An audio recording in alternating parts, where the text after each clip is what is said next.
Aí, gravando. Turminha, então, novamente, né? Boa tarde para todo mundo. Como eu estava já comentando, a aula de hoje vai ser sobre algumas equações que eu preciso que vocês conheçam essas equações para que a gente aplique na próxima aula, tá bom? Escreve presente aí para mim depois aí no chat, ó, presença. Escreve um oi aí para mim. Beleza? Obrigado. Agora, dia 12, 1h31. Acabou de mudar aqui. Dia 12, 1h31. 48 alunos. Esse Felipe está querendo ser reprovado. Esse Felipe Moraes Bruno está querendo ser reprovado. Time você torce, Felipe?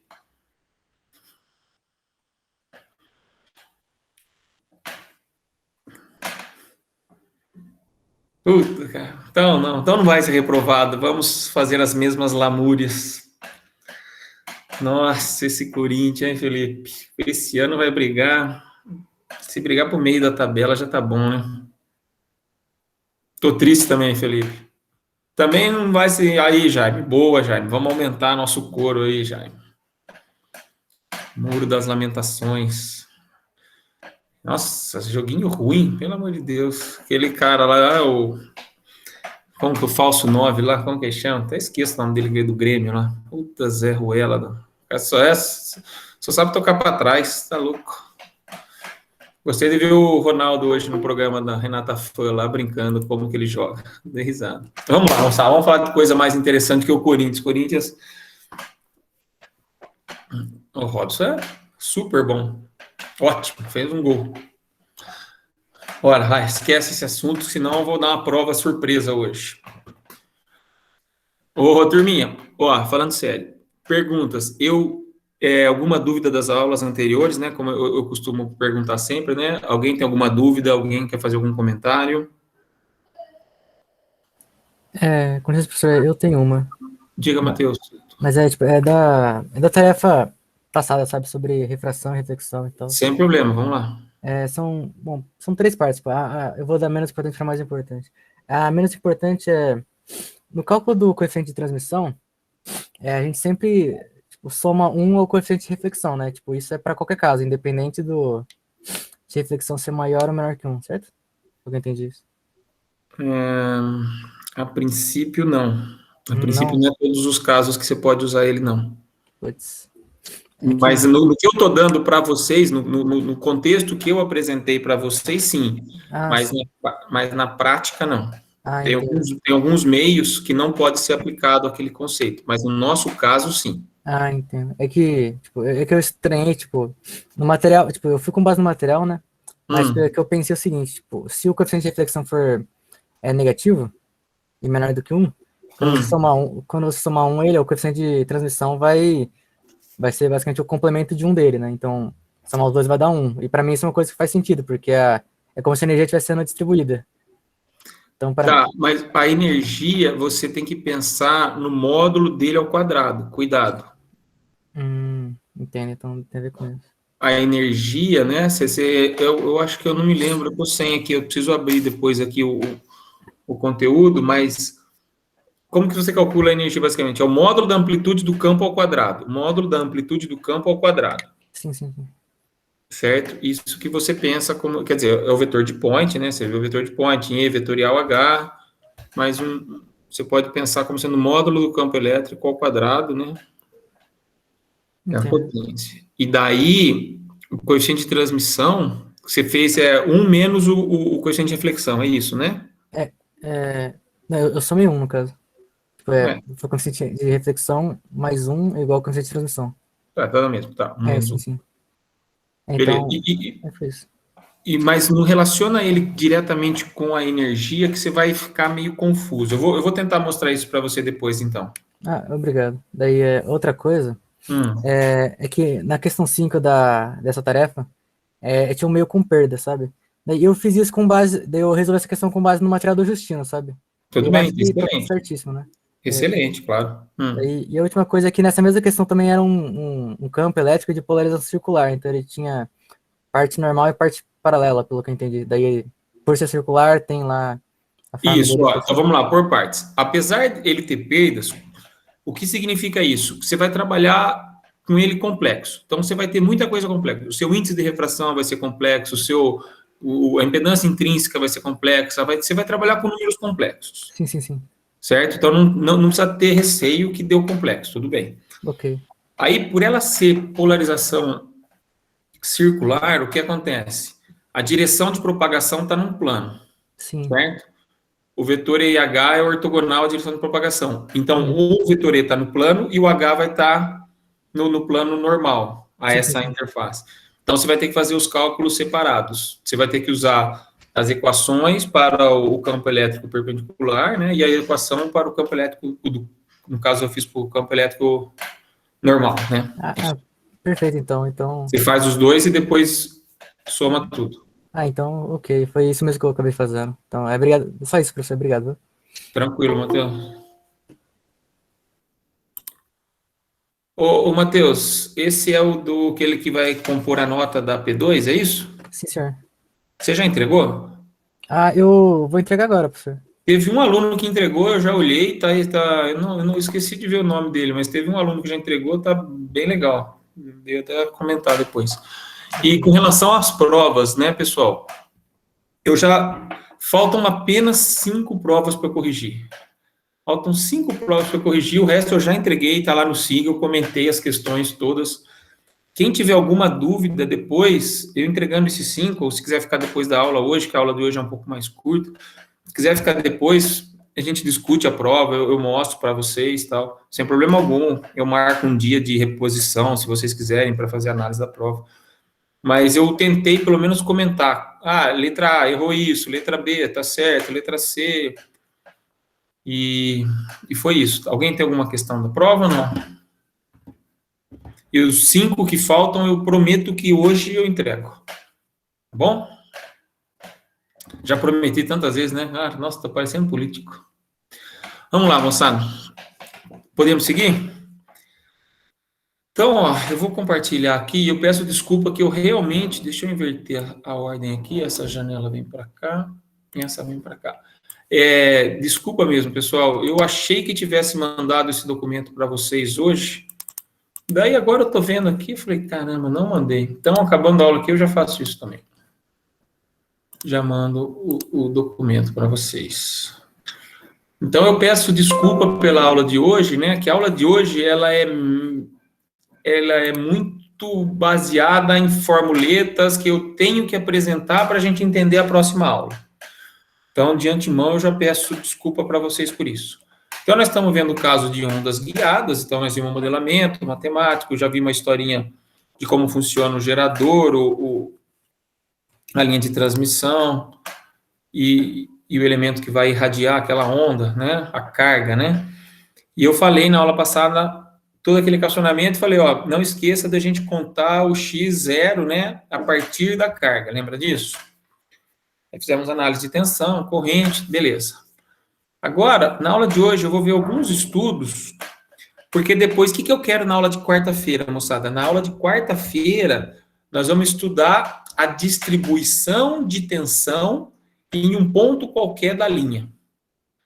Então, nós vamos ver como que a gente determina, depois, obviamente, corrente, potência, blá, blá, blá, mas na aula que vem a gente começa assim, eu quero calcular a tensão num ponto X da linha. Então, nós vamos estudar isso, é importantíssimo. Para que isso? Para depois a gente partir para o casamento de impedância. Lembra da história que eu expliquei?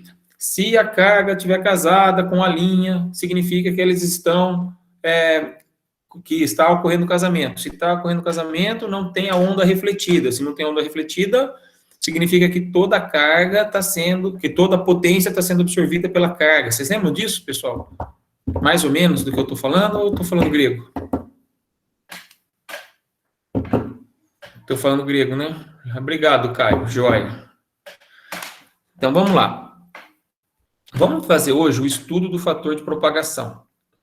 Então, essa equaçãozinha do fator de propagação já foi apresentada anteriormente, né? É a raiz de ZY, ou seja, Z é R mais I ômega L, que multiplica G mais I ômega C. Então, são os parâmetros distribuídos da linha de transmissão que com esses parâmetros eu consigo determinar o fator de propagação, certo? E lembrando que o fator de propagação é uma grandeza complexa, a alfa mais e beta. Então, nós já vimos isso, moçada. Alfa, fator de atenuação, certo? Expresso em unidade Nepers por metro. Beleza?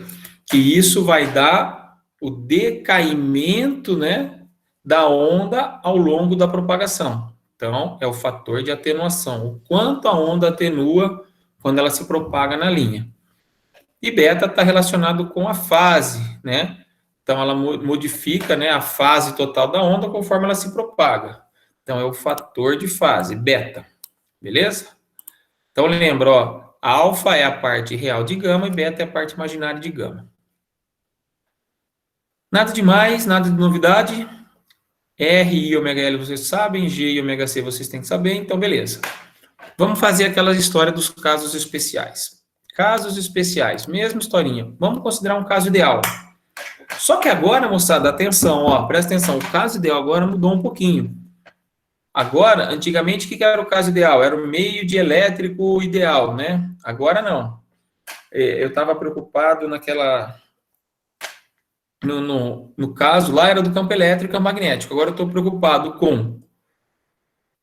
No caso do condutor, o que é um condutor ideal? A condutividade tende ao infinito e resistência zero. Então, esse é o caso que eu considero um condutor ideal.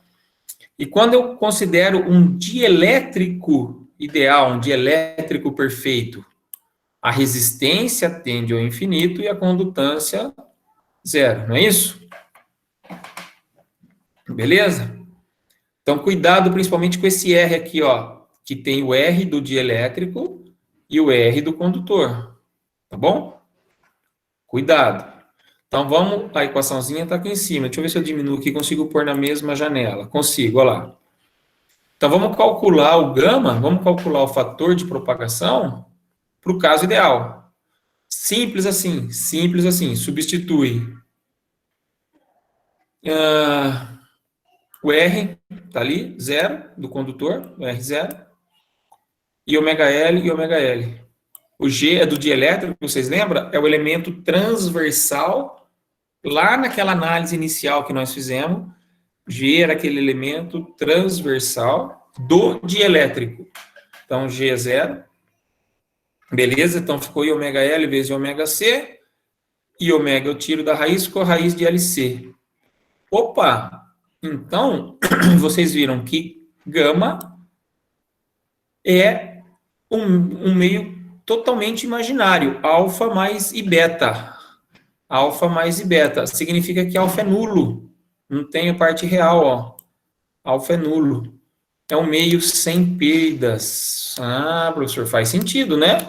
É o caso ideal, alfa igual a zero, é um meio sem perdas.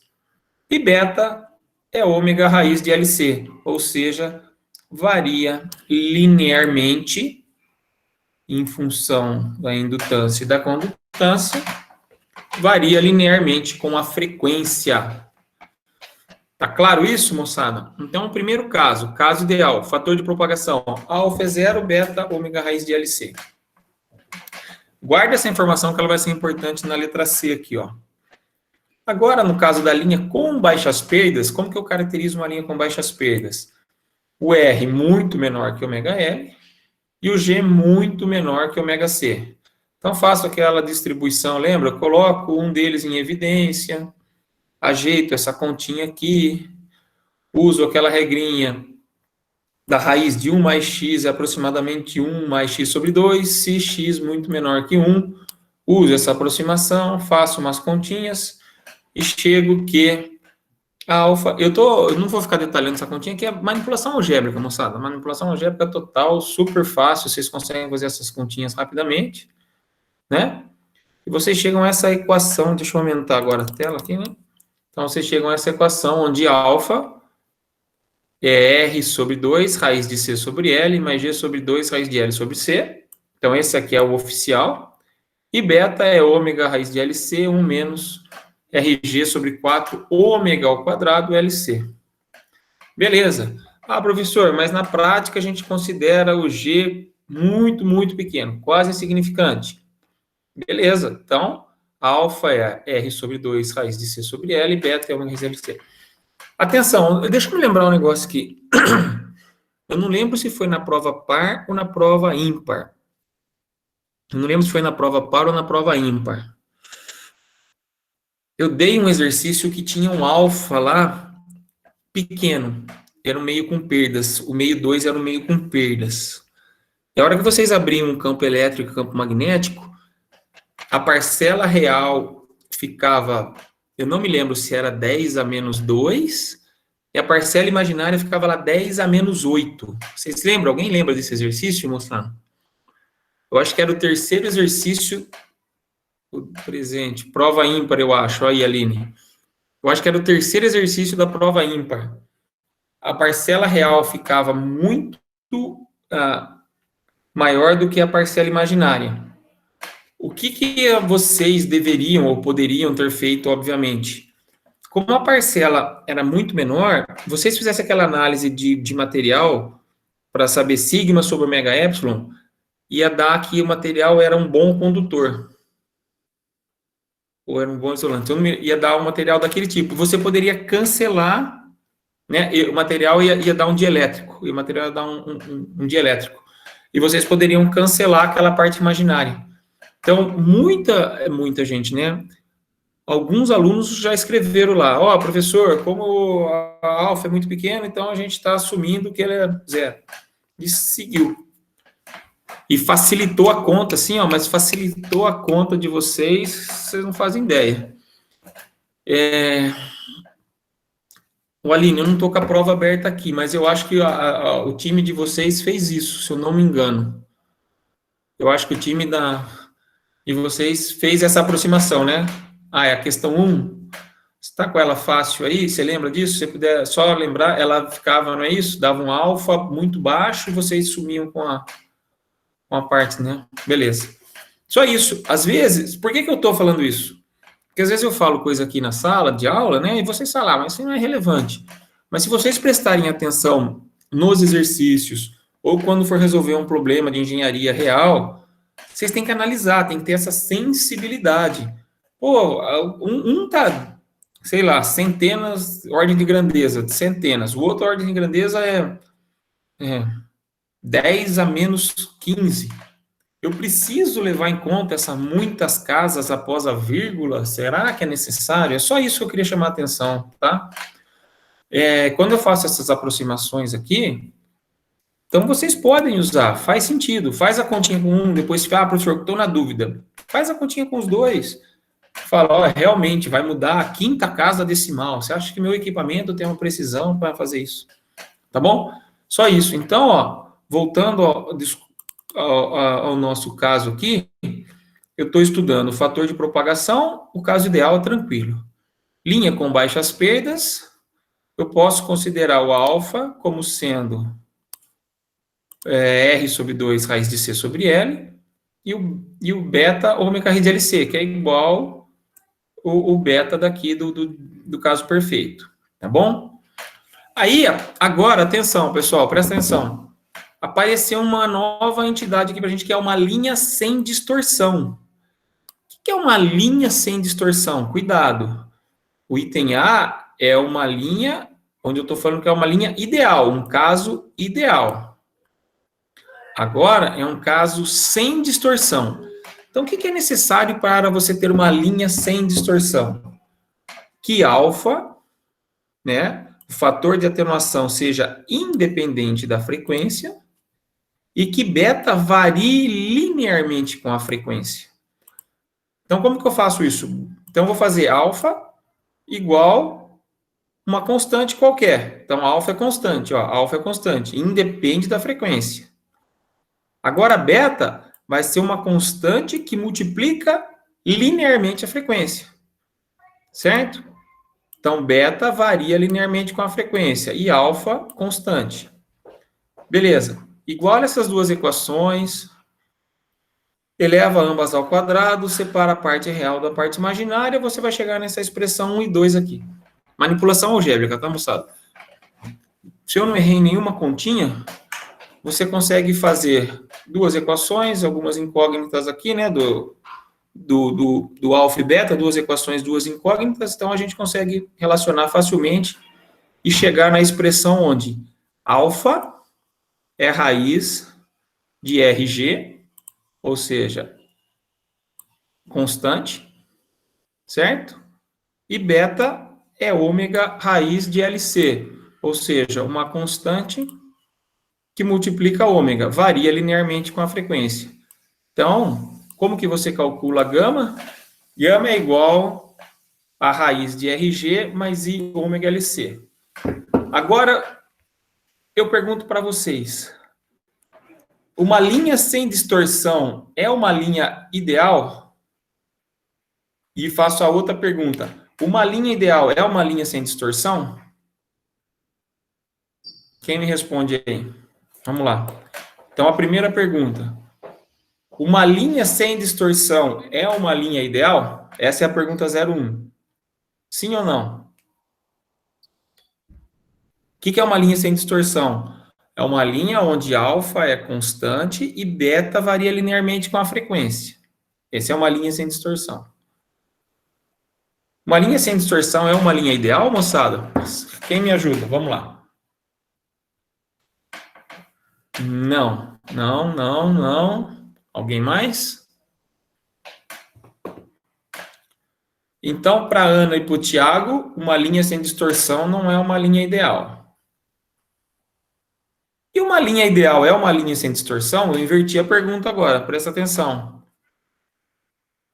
Uma linha ideal é uma linha sem distorção? Sim, né? Isso, Caio. Boa, Gabriel. Boa, boa. Então, ó, presta atenção. Vamos escrever isso que vocês... para ficar claro aqui, então. Por que que uma linha...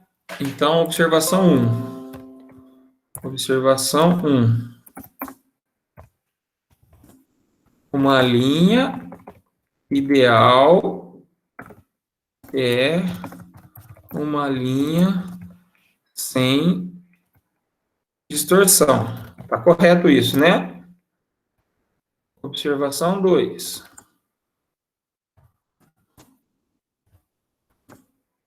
Uma linha sem distorção não é uma linha ideal. Claro isso, moçada? Vocês entendem essas diferenças entre linha ideal e uma linha sem distorção? Sim? Então, ó, uma linha sem distorção é uma linha onde o alfa é constante, depende de RG, e o beta varia linearmente com a frequência. Beleza? A linha ideal, o alfa é nulo, constante, e beta é ômega raiz de LC. Beleza, parece que vocês entenderam, eu vou dar sequência então. Então, se você quiser fazer um cálculo, vamos pôr aqui para baixo, ó, uma condição, você vai fazer uma linha que você quer que ela não apresente distorção. Então, você pode fazer as condições para que a linha não apresente distorção. Como? Vamos pegar essa equação 2 aqui, ó. Ômega multiplica LG mais RC igual a 2 ômega a constante vezes A, certo? Então, vamos lá. Ômega raiz de LG mais RC igual a 2 ômega K, certo? Então, o que eu vou fazer aqui da equação 2? O que eu vou fazer? Quem que é LG mais RC, ômega com ômega eu corto, vai dar 2, eu vou substituir o K e o A. Deixa eu diminuir aqui para a gente enxergar onde está o K e o A. Está aqui, né? Ó, o A é uma constante, K é uma constante. Então, eu posso usar aqui, ó, e substituir lá, na equação 2. Então, pessoal, só fazendo manipulação algébrica, ó, LG mais RC é igual 2 vezes raiz de LC vezes raiz de RG. Aqui, o que eu mudei? Só troquei os elementos dentro da raiz para ficar igual que está aqui do lado esquerdo da equação. Beleza?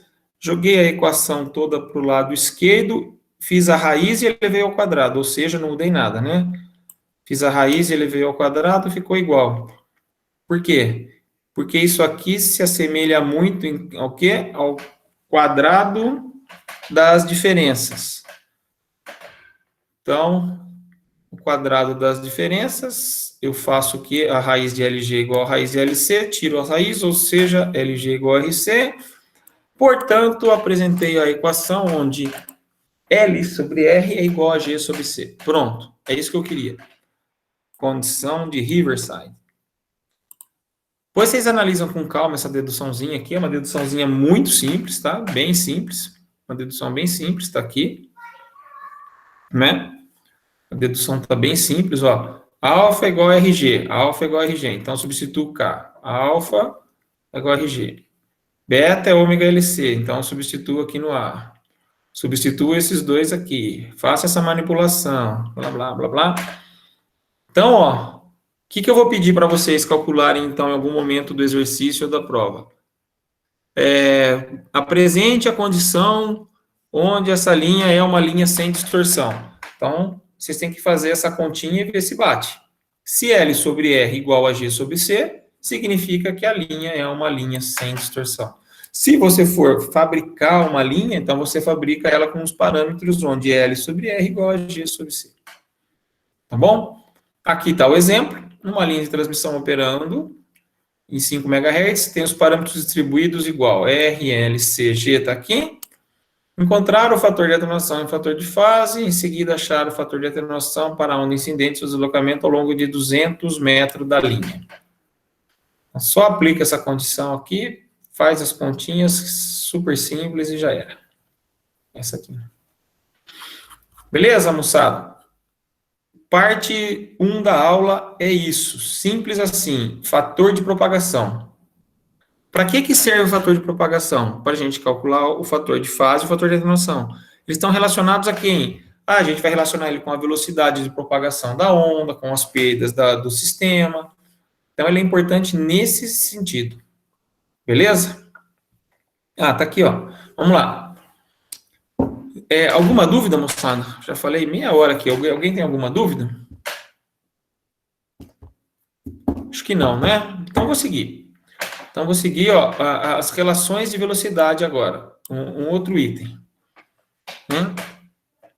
Obviamente, agora a gente conhece o fator de fase, a gente pode determinar a velocidade de propagação nessa linha de transmissão.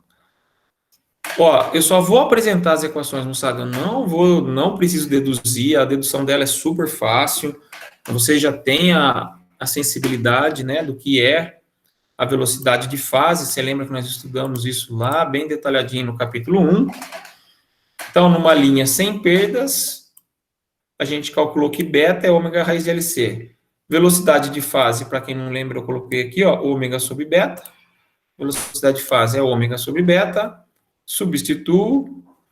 Então, vai ficar a velocidade de fase em uma linha sem perdas é 1 sobre raiz de LC.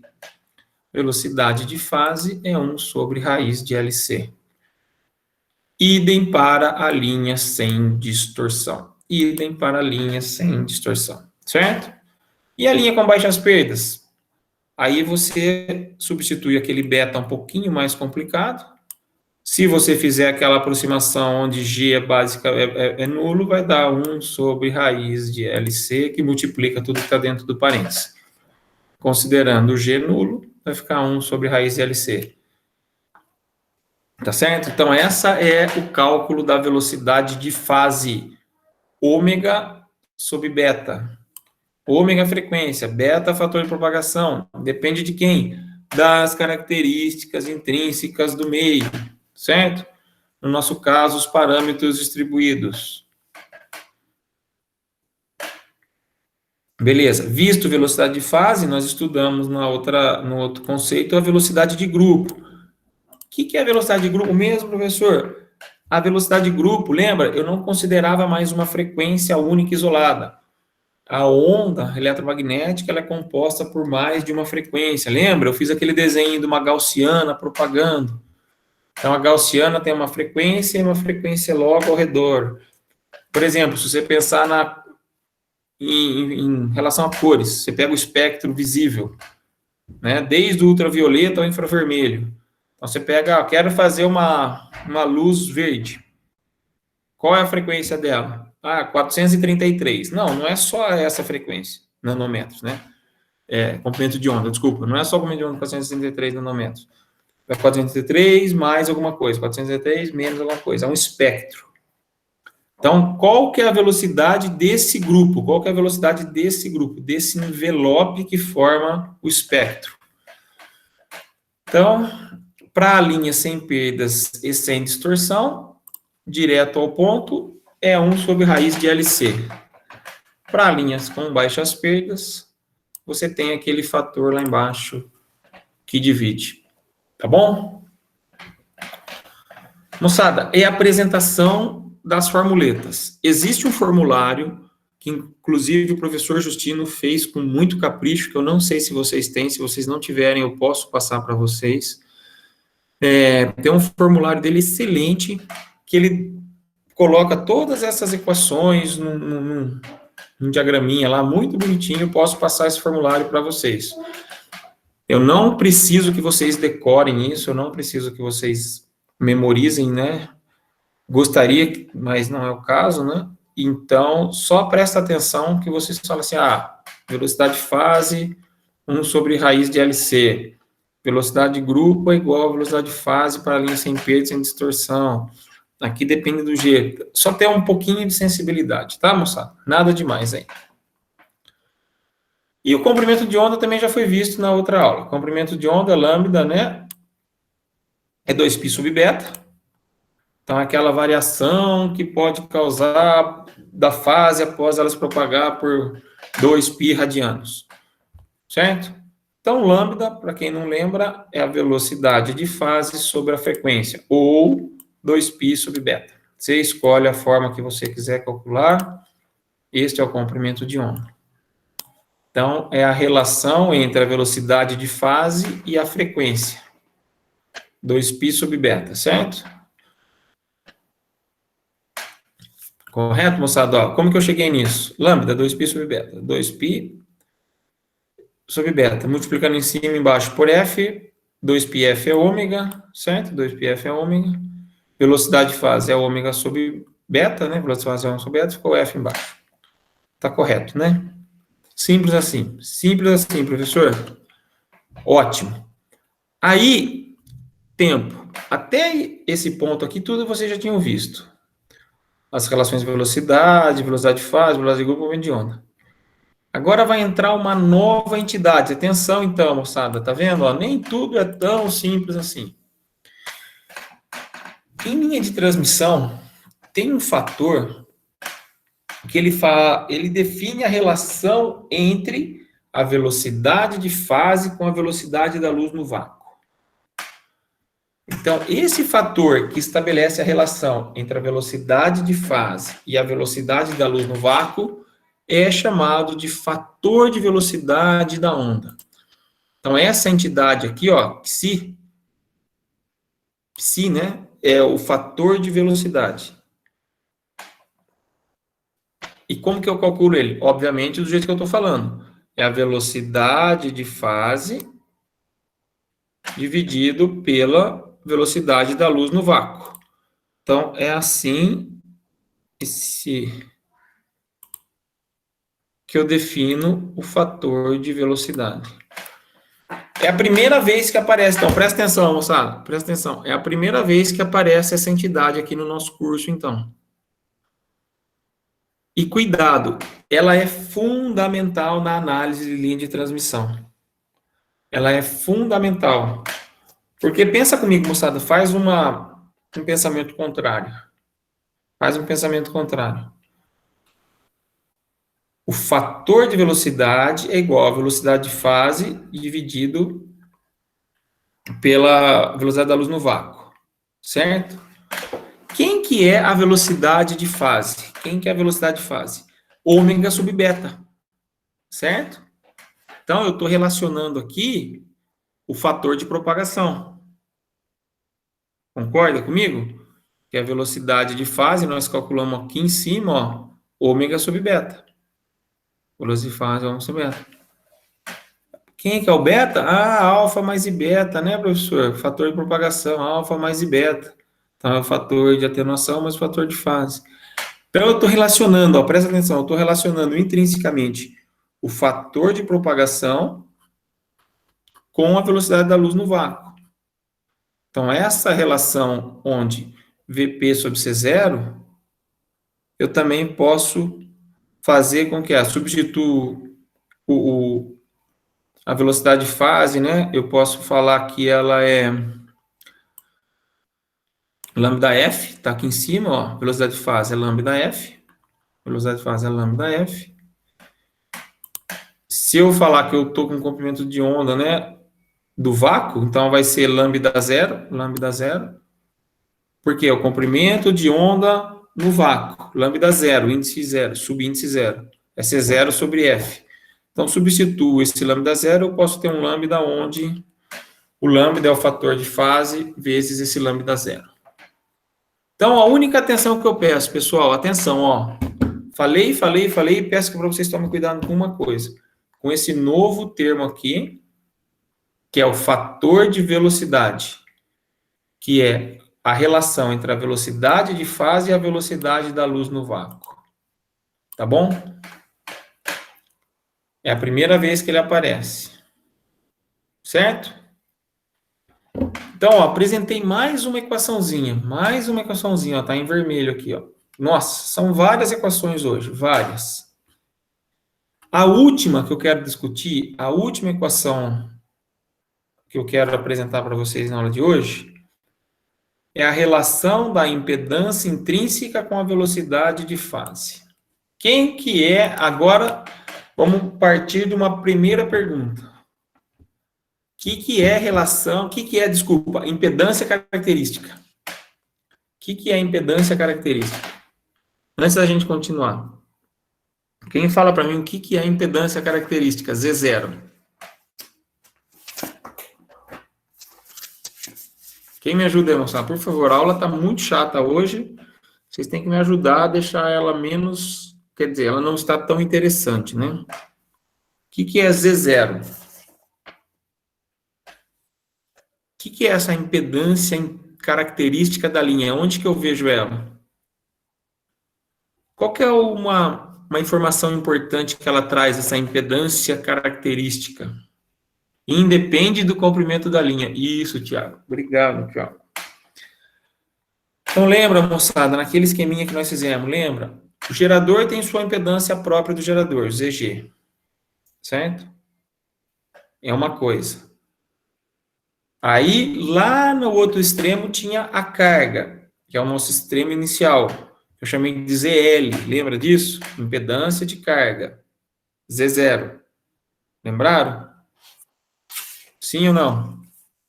Então, eu estou numa extremidade e estou na outra. Tem a impedância própria do gerador e a impedância de carga.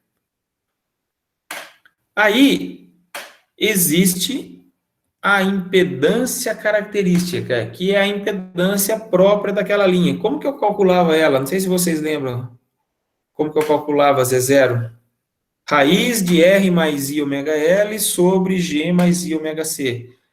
Depende das características do meio, depende daqueles parâmetros distribuídos. Então, Z0 é raiz da parte de Z sobre Y, lembra? R mais I ômega L sobre G mais I ômega C. Tá, vou fingir que vocês lembraram o que é a impedância característica. E depois eu vou ter a impedância distribuída ao longo da linha, que vai ser as próximas 2 aulas eu vou falar dessa impedância. Então, ó, linha ideal. O que é uma linha ideal? O R, o que era uma linha ideal? Lembra da linha ideal? Está aqui em cima, ó. Linha ideal. Onde está aqui? Linha ideal. R é 0, correto? O R é 0 e o G é 0. Deixa copiar essa equação aqui, vai facilitar a minha vida. O R é 0, o Z é 0. Então, para quem não lembra a fórmula do Z0, Z0 é igual R mais I. Deixa eu ter um ômega fácil aqui. I ômega L, beleza? Sobre G mais I ômega C. Isso aqui era o Z0. Linha ideal, caso ideal. O R é nulo, o G é nulo. Então, vai ficar raiz de L sobre C. Esse é o Z0. VP é 1 sobre raiz de LC. Então, eu posso falar que Z0, fazendo uma simples manipulação, é 1 sobre VP sobre C. Cuidado, pessoal. Quem que é esse C? É a capacitância, hein? Posso fazer uma outra manipulação algébrica aqui e falar que Z0 é VP vezes L.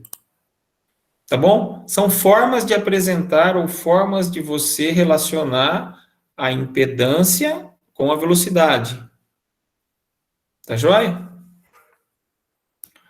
Então, ó, cuidado que elas dependem exclusivamente dos parâmetros distribuídos C e L. Justo? Então, tá bom.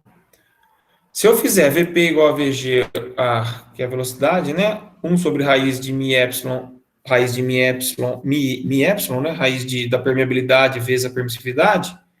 Substituindo mi por mi r, mi 0, epsilon por epsilon r, epsilon 0, faço as continhas, vejo que C0 aqui ó, C é 0, né? C subíndice 0 é a velocidade da luz no vácuo, 3 vezes 10 oitava. Meios não magnéticos, mi r igual a 1, eu posso falar, então, que VP é C0 sobre mi r, epsilon 0. Opa, mi r, epsilon r. Se considerar os meios não magnéticos, a velocidade de fase é C0 sobre raiz de epsilon r. Velocidade de fase é C0 sobre raiz de epsilon r. Só um...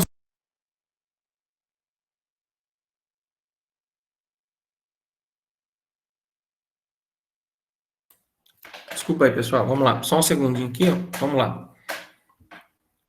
Agora, lembra quem que era o fator de velocidade? O fator de velocidade não era VP sobre C0? O fator de velocidade não era VP sobre C0?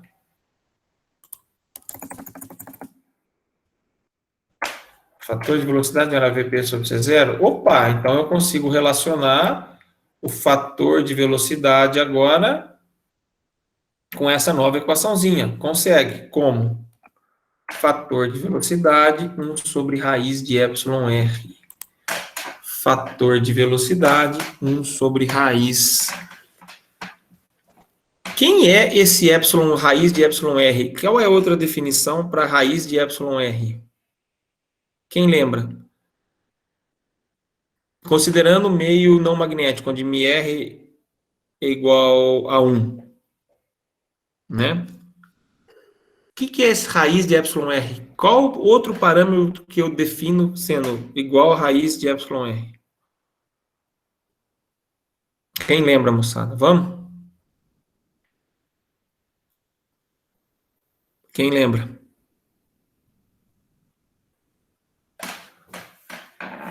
O índice de refração, moçada. Cuidado, cuidado. Você consegue relacionar o índice de refração. E aí, o índice de refração altera quem? O índice de refração. Campo elétrico, campo magnético. Então, eu estou relacionando o fator de velocidade em função também dos campos. Está tudo intrinsecamente relacionada, tá, moçada? Cuidado com isso. Pensa um pouquinho com calma nesse parâmetro aqui, ó. O fator de velocidade, 1 sobre raiz de εr. Mais ou menos isso, Gabriel. Mais ou menos isso. Você olha uma equação dessa, de uma forma desacoplada, você fala, beleza, né? O fator de velocidade depende do εr. Daí, se você começa a pensar, puxa vida, o εr é a impedância do meio, né? A impedância do meio depende de quem? Das características eletromagnéticas do meio. Então, isso vai afetar a minha onda, vai. E aí eu relaciono o fator de velocidade, né, com lambda. Eu relaciono o fator de velocidade com a velocidade de fase. Então, cuidado com esse monte de equação que eu estou apresentando aqui, tá? Cuidado mesmo. Aí, para acabar a aula de hoje, que eu já apresentei um monte de equação, eu posso fazer o estudo da impedância característica, né? O estudo da impedância característica, porque esse anterior foi a relação entre impedância característica e velocidade de fase. Então, estou no item E, ó, A, B, C, D, E. Agora eu mudei, agora já fiz as relações de velocidade. Então, as relações de velocidade estão apresentadas. Agora eu vou fazer o estudo da impedância característica. Tá bom? Então, impedância característica, ela tem uma parcela real e uma parcela imaginária. Então, eu posso chamar isso de R mais, eu chamei de Xi aqui, essa letra grega aqui, né? Mas está um X maiúsculo zero aí, tá? Que é a parcela real mais a parcela imaginária. Então, novamente, moçada, sem muito blá, blá, blá, é só substituir valores.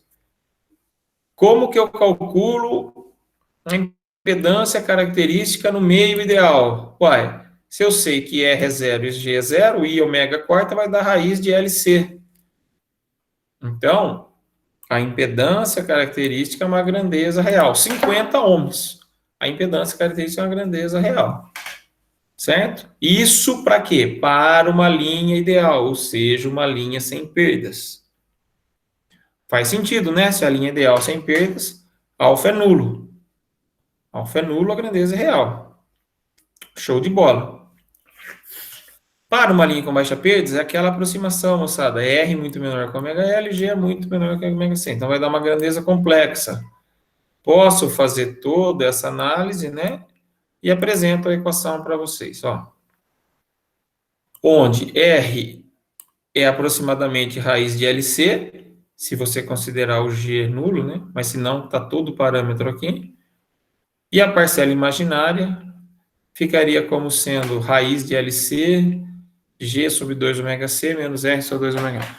Não vou ficar entrando em detalhes nisso, porque é manipulação algébrica, tá, moçada? Eu acho que é só canseira, só algo cansativo que não vale a pena. E para a linha sem distorção, eu já apresentei o caso aqui em cima, né? Que a linha sem distorção R sobre L tem que ser igual a G sobre C. Então, eu estou com a equação aqui em cima, estou com essa equação. Faço a manipulação de tal forma que, se essa igualdade corresponde mesmo, ó, se essa igualdade corresponde, R sobre L é igual a G sobre C, né? Então, esse fator some. Então, vai ficar I ômega L vezes 1, I ômega C vezes 1, então vai corta o I ômega com I ômega, vai ficar a raiz de L sobre C também. Opa, bacana, hein, professor? Então, na linha sem distorção, é igual a uma linha ideal. Uma linha sem distorção é igual à linha ideal, à impedância característica.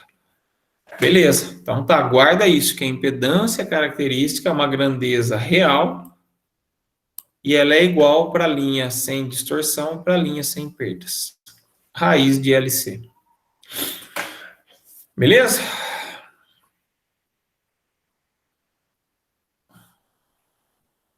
O que é isso aqui? Você pode calcular as parcelas, né? Você pode calcular a parcela só. Deixa eu pôr na mesma linha aqui. Você pode calcular ela com Z0 sendo raiz de LC, né? Ou você pode mesclar isso aqui, né? Você pode fazer a multiplicação inversa aqui, ó. L sobre C é a mesma coisa que R sobre G. Então, se você quiser substituir aqui por R sobre G, também pode, ó, tá vendo? Se você quiser substituir por R sobre G, também pode.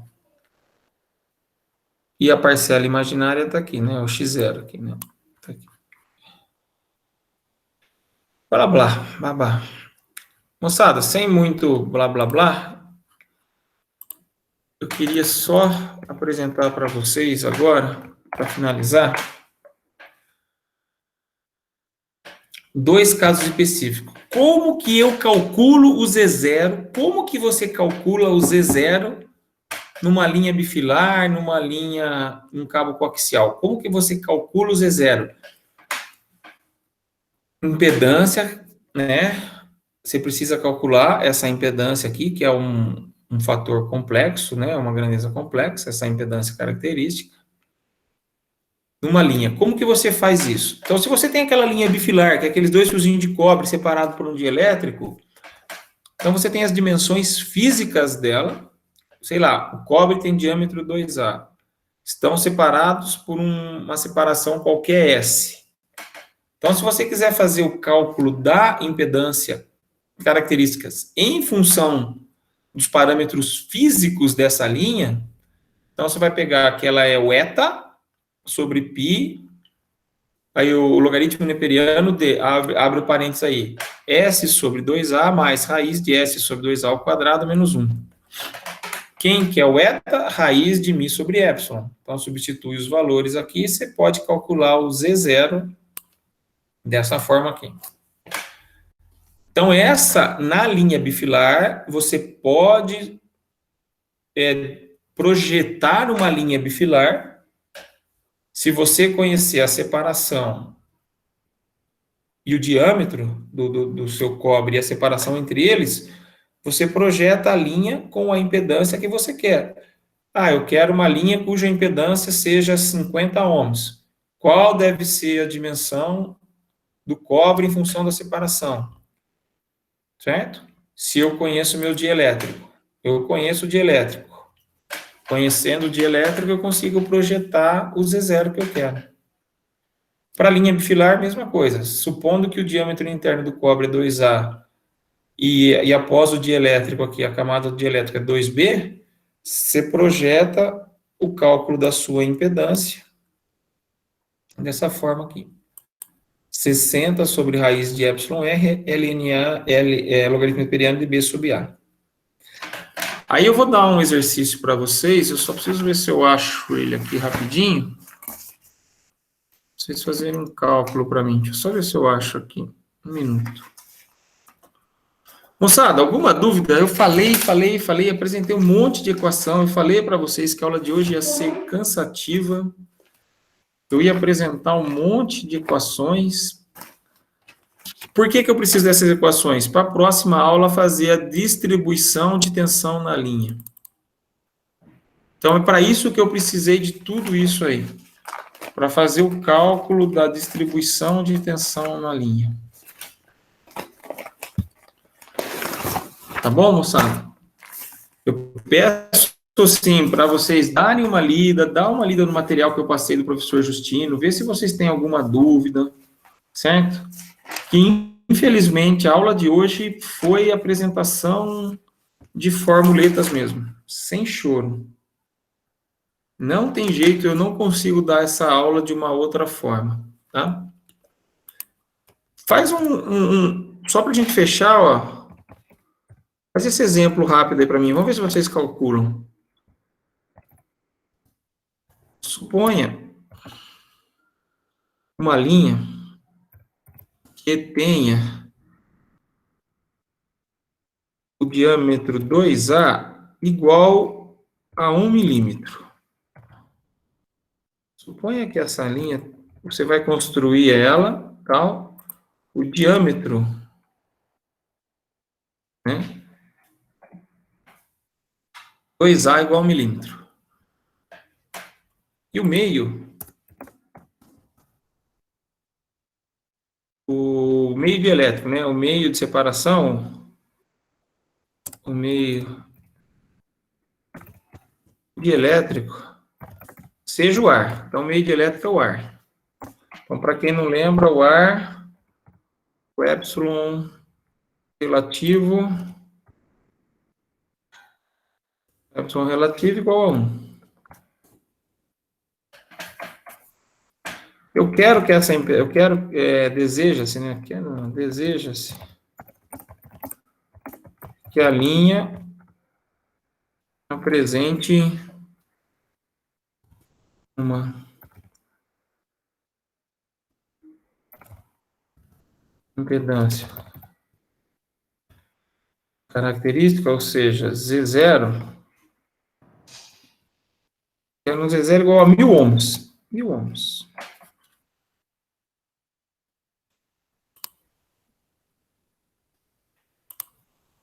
1000 ohms.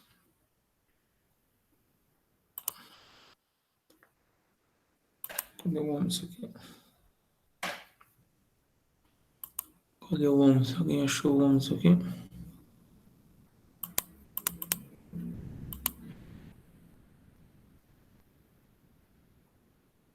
Cadê o ohms aqui, turminha? 1000 ohms. Então vai, faz aí, depois eu acho aqui enquanto vocês calculam aí, eu já ponho o ohms aqui. 1000 ohms, impedância característica. O que eu quero que vocês calculem? Calcule este parâmetro aqui, ó. Calcule este diâmetro do cabo coaxial aqui, ó. Calcule o diâmetro 2B do cabo coaxial. Calcule o diâmetro do cabo coaxial. Calcula aí para mim, moçada. Vou pôr aqui na mesma folha, né, para vocês conseguirem enxergar. Calcula aí para mim, moçada, ó. Suponha que esse diâmetro interno aqui é 1 milímetro. O dielétrico é o ar. Quanto tem que ser a dimensão deste cabo aí? O diâmetro dele. Rapidinho, vamos lá, quem me ajuda?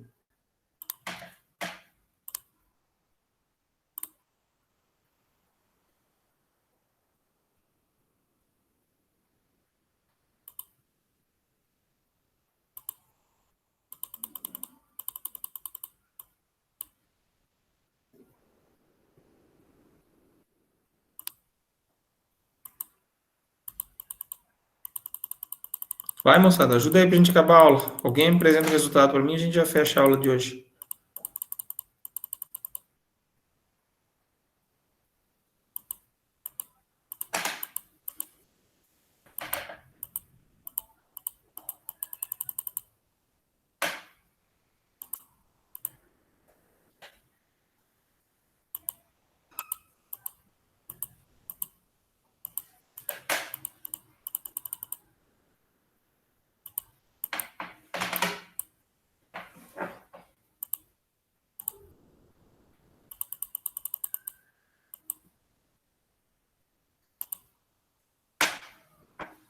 Quem calculou aí? Alguém conseguiu calcular?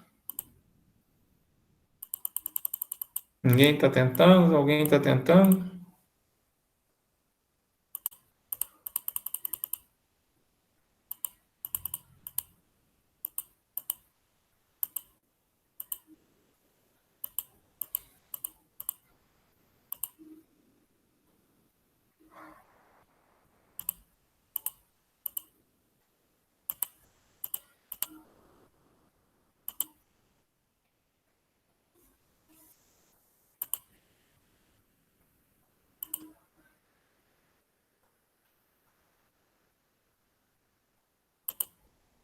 Alguém chegou a alguma conclusão aí? Qual deve ser o diâmetro?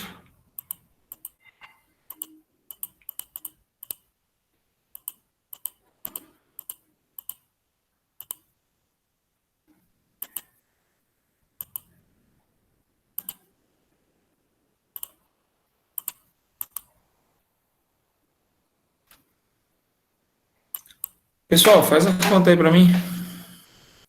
Quanto deu ômega?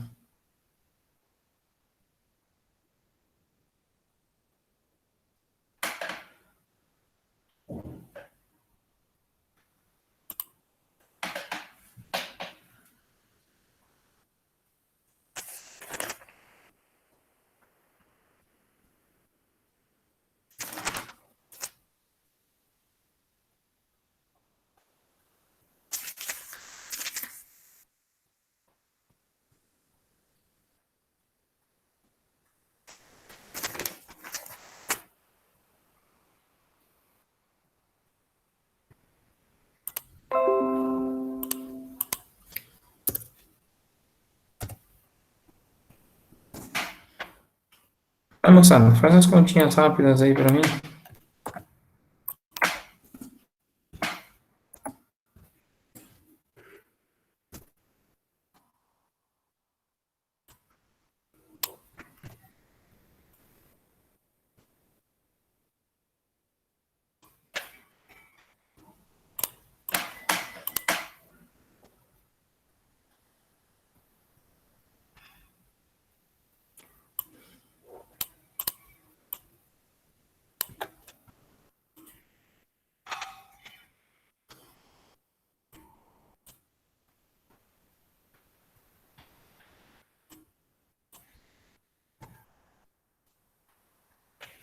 Ó,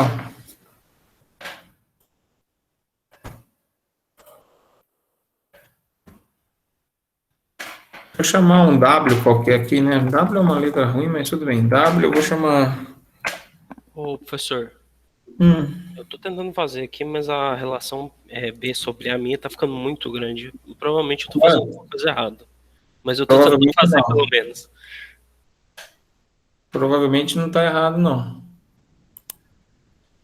Eu acho que está certo sua conta. É isso que eu quero mostrar. Está dando um negócio absurdo. Sim, tá dando um valor muito grande. 17 quilômetros deu a minha conta Isso, aqui. isso. 17.365, Está correto. 568,8. Está correto. Está correto. O que está errado na nossa. Não é sua conta que está errada, não.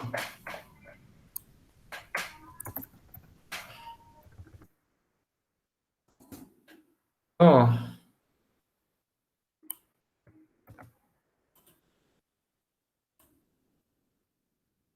que está errado no nosso contexto aí? Quanto vale Z0? Z0 vale 1000. YR vale 1, né? Aí 1. Sobre 60. Vai dar. Se não errei em conta aqui, 16,66. Essa coisinha W. Então, ó.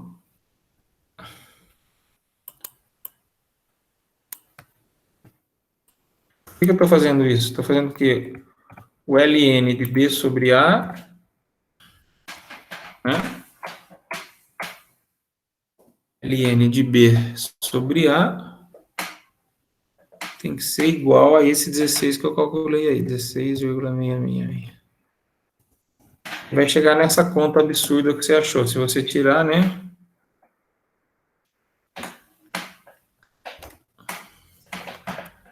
A vale 1, né? 2A vale 1, no caso.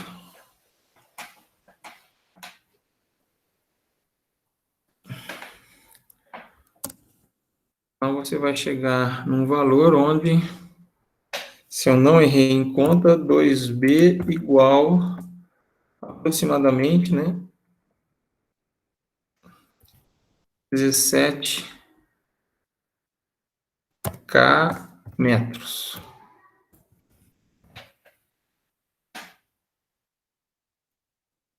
Aproximadamente aqui, tá? Ô, Gabriel, o que está errado nessas nossas contas aí?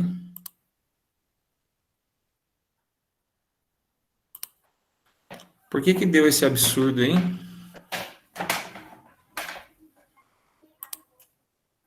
O que vocês acham, moçada? Não é que nós erramos em conta, não.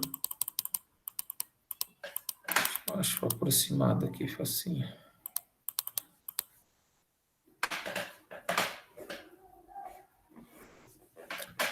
Geralmente, o Gabriel e turma, cabo coaxial, ele é especificado para impedância característica baixa. Geralmente, você vai ver a impedância característica do, do, do cabo ou da linha bifilar, impedância característica baixa, então de 50 ohms, 75 ohms, é por isso. Eu exagerei nessa impedância característica aí. A hora que eu coloquei 1000 ohms, foi isso que é o problema, né? Impedância característica muito alta. Então, geralmente, o cabo coaxial, ele é projetado para ter uma impedância característica baixa. Então, não é o seu cálculo que deu errado, não. E outra, o dielétrico que eu estou usando, né, eu estou usando um dielétrico com a permissividade elétrica igual a 1, né, horrível, né. Então, eu uso outros materiais dielétricos. Então, são os dois quesitos que eu tenho que considerar aí nos cálculos, né, para, na prática, eu melhorar esse cabo coaxial. Senão, você vai ter um cabo que você vai ter que ter 17 quilômetros de diâmetro. Ou seja, bobeira, né? Falando borracha aí. Você nunca vai conseguir projetar um cabo desse. Tá bom? Então, fica a dica aí, cuidado com esse exercício. É um exercício bem simples, só para tomar cuidado aí, só para mostrar para vocês aí que nem sempre é tudo que a gente quer. Eu vou parar a aula aqui por hoje, eu vou salvar lá no Drive.